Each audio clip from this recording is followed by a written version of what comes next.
I am absolutely buzzing to do this episode today because it is about one of my favourite topics, and it's actually something that I've been really focusing on with our clients recently. It's the thing that holds pretty much every single woman out there back from getting the results that they want, but it's also the thing that no one talks about and the thing that no one focuses on, which is why so many women are stuck in this cycle of either getting results and then losing the results, or not even getting the results in the first place.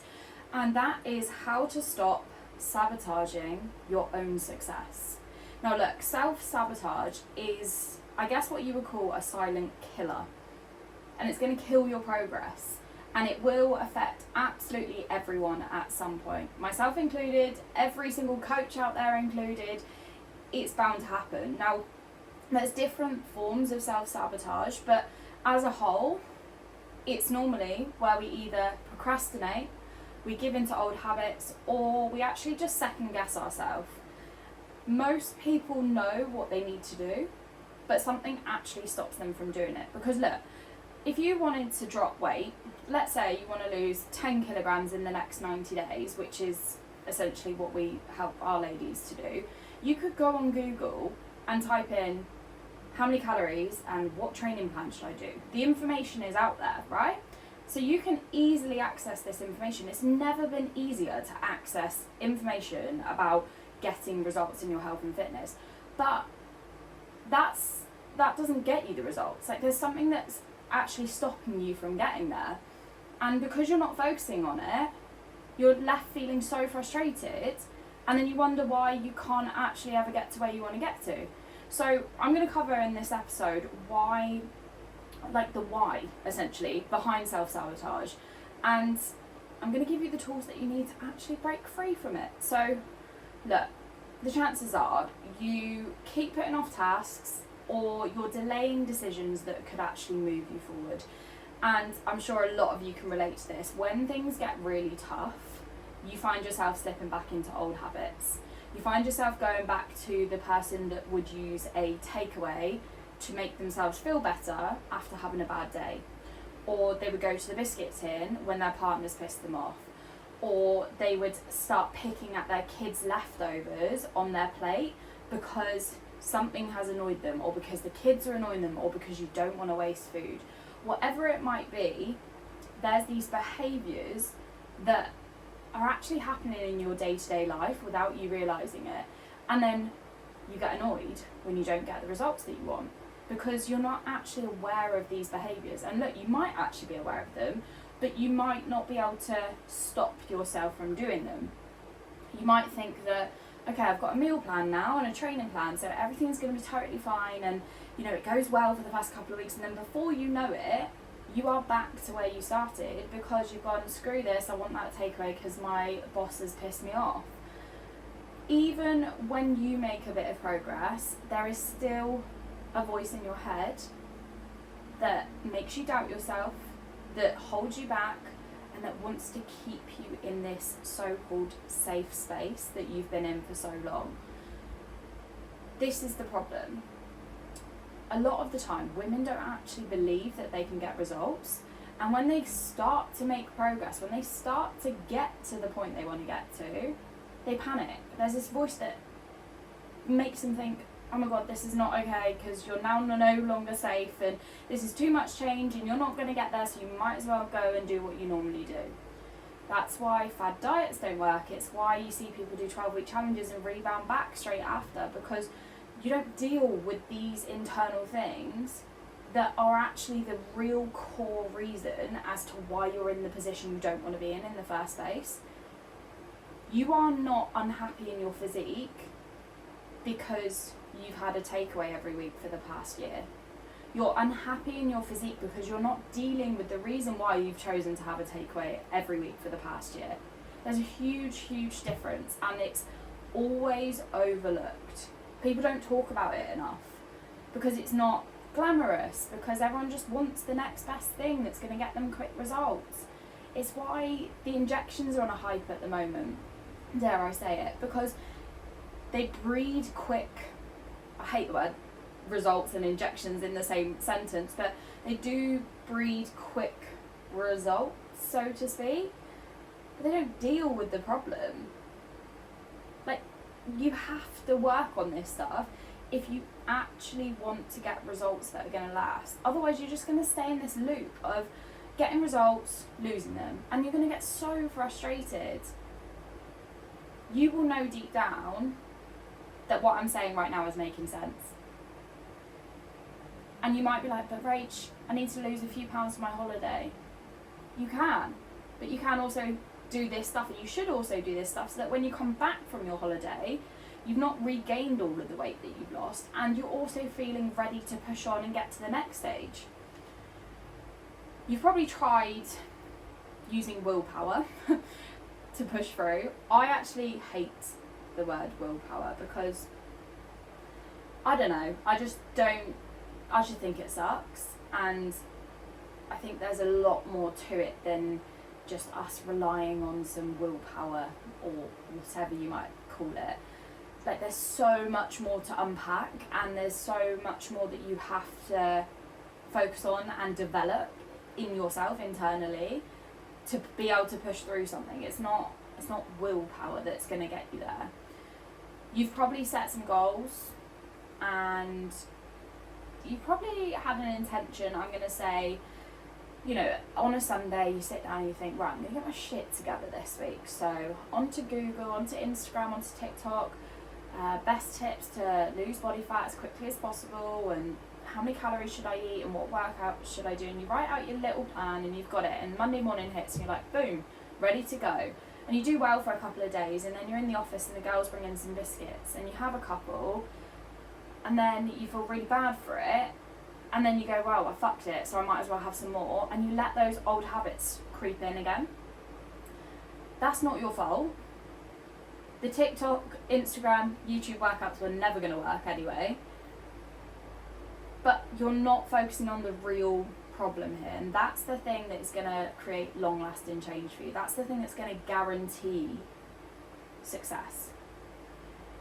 The more you focus on the external strategies without addressing the internal roadblocks that are holding you back, the less likely you are to get results. It's as simple as that. So you might be wondering, what actually is self-sabotage? I personally think it's a form of self-protection. As I said a couple of minutes ago, you may have got a couple of results so far, you may have made a bit of progress, and then there's this voice in your head that's like, oh, you're scaring me now, we're stepping out of our comfort zone, we've not been here before, and it tries to bring you back to safety. It tries to say to you, it's alright if you have a couple of biscuits, or it's alright if you go and get pissed tonight and then have a McDonald's on the way home. Your brain is trying to keep you in this safe spot that it's been used to for so long, and even though in this safe spot you feel like shit, even though you have no confidence, even though you're covering up in baggy clothes all of the time, it feels safer for you to be in that spot because you've been there for so long than it does for you to move away from that and actually work towards the results that you truly, truly want. Your brain's just trying to keep you safe from what it perceives as risks, I guess. Like risks as in failure. There will 100% be a part of your head that is going to, well, you know, you probably won't get there anyway, you're probably going to fail, so what's the point? You might as well have those biscuits, or you might as well go and get pissed and get a McDonald's on the way home, because let's face it, you've never been there before, so why do you think you're going to get there again? Or why didn't you ever going to get there? Our brains are really clever, but they're also the biggest thing that holds us back. Your success will not come from you pushing harder. It's going to come from you understanding and rewiring the patterns that are holding you back. You have to work out what is actually triggering you. What are actually the thoughts and situations that are leading to you self-sabotaging yourself?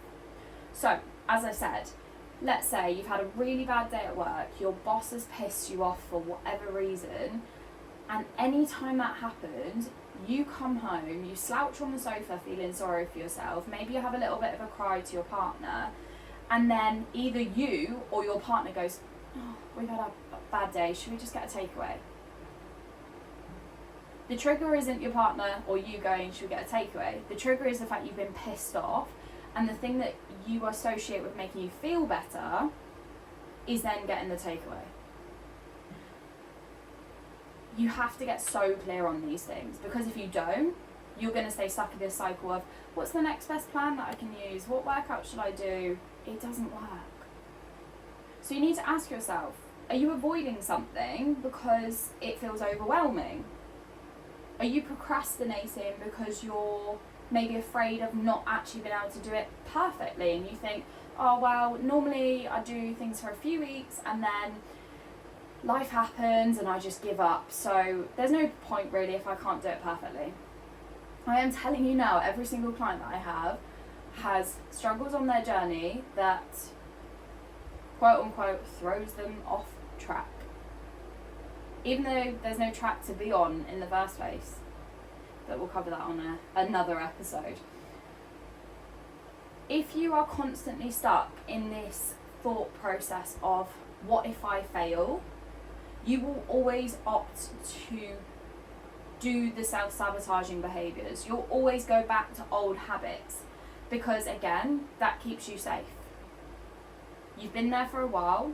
Even though you feel uncomfortable and unhappy and shit, you're still quite alright to stay there, because it feels more comfortable to stay there, it feels more safe to stay there than it does to try and get to somewhere that you've never been before. And if you don't have someone in your corner, if you don't have someone to keep you accountable, if you don't have a community of women cheering you on, I'm not surprised that you want to stay feeling unhappy and uncomfortable and not loving what you see in the mirror. I'd be the same. If I didn't have people cheering me on, I'd find it so hard to essentially turn my mindset from what if I fail to what if I succeed. To achieve lasting success, you must become the person who constantly and consistently makes decisions in line with your goals. You cannot get results that will truly last if your attitude is, when I've had a bad day, I'm going to treat myself to a takeaway, or when this has happened, I'm going to do that. The only way you will ever keep the results that you get is by, number one, dealing with the triggers that initiate the previous bad habits, but also number two, becoming the person that is capable of keeping the results. Becoming the person that consistently makes the decisions that serves them. Becoming the person that doesn't rely on food or whatever else to make themselves feel better, and instead they show up for themselves every single day despite what happens in life. So look, I want you to have a clear plan of what you need to do to overcome this. And as with anything, I know some of you will probably be hoping that I'm going to tell you how many calories to eat and what training to do, but surprise, I'm not, because that's not your problem. So here's what you need to do. Number one, you need to write down one area in your life where you actually feel stuck. Like, get so clear on what is the thing that is limiting you. What's the thing that is driving these self-sabotaging behaviours? Is it your boss pissing you off? Is it your partner? Is it your kids? Is it 40 years ago you grew up in a household where foods were deemed, where your mum was constantly dieting and that's all you ever saw? Like, this doesn't have to be things that is happening right now. This could be years and years back. I actually delivered a training to our clients about this a couple of weeks ago, and it was actually so surprising, but also, I guess, freeing, that so many of them are able to sit there and go, this happened in my life when I was growing up 20, 30, 40 years ago, and this is why I still do this to this day.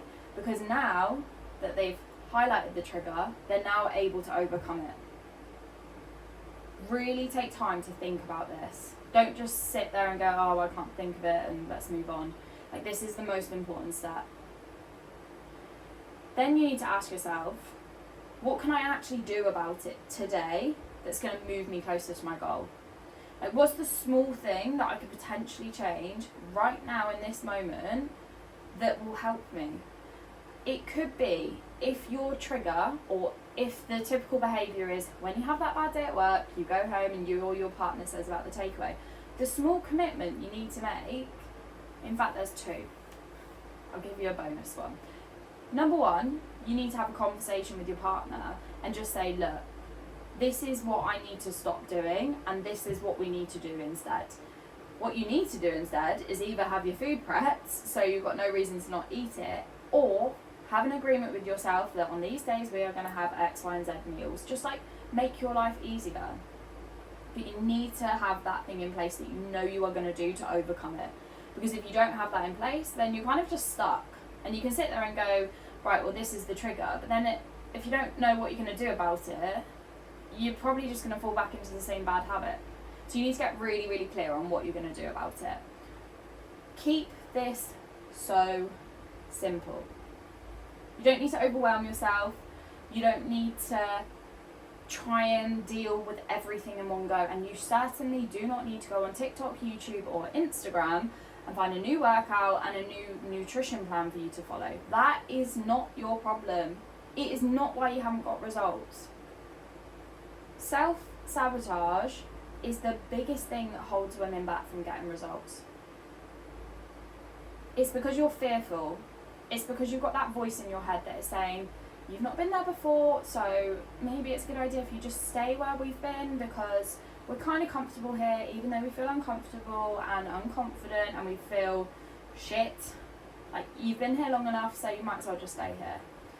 When you understand what's actually triggering that and why you are triggered and why your bad behaviours, bad habits come into play, like what actually triggers those, you will be able to get so clear on what you need to do to move forward from that. But until you discover that, you are going to keep going round and round in these circles. You're going to keep trying the next best thing, the fad diet, the 12-week challenge, the injections, and then you're going to wonder why you end up right in the same place that you've always been. You're going to come right back to where you started. Imagine that. Imagine wasting all this money and all this time and energy and making yourself poorly just to come right back to where you started.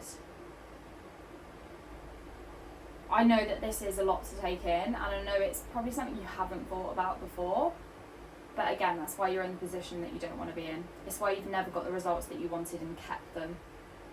Your success, your progress, your results in your health and fitness come from dealing with these things. If you don't deal with these things, you will never get to where you want to get to. It really is as simple as that. And look, I'd love to actually help you to be able to overcome this. So when you have identified your self-sabotaging behaviour, or maybe you haven't, and maybe you need a bit more guidance to do that, send me a message over on Instagram at Rachel Solway Level Up. The link will be below or around this podcast. Send me a message and let's chat through it. I want to help you overcome it. You've listened through this whole podcast and that shows me that you're actually keen to make a change here. So let's do it together. Pop me a message.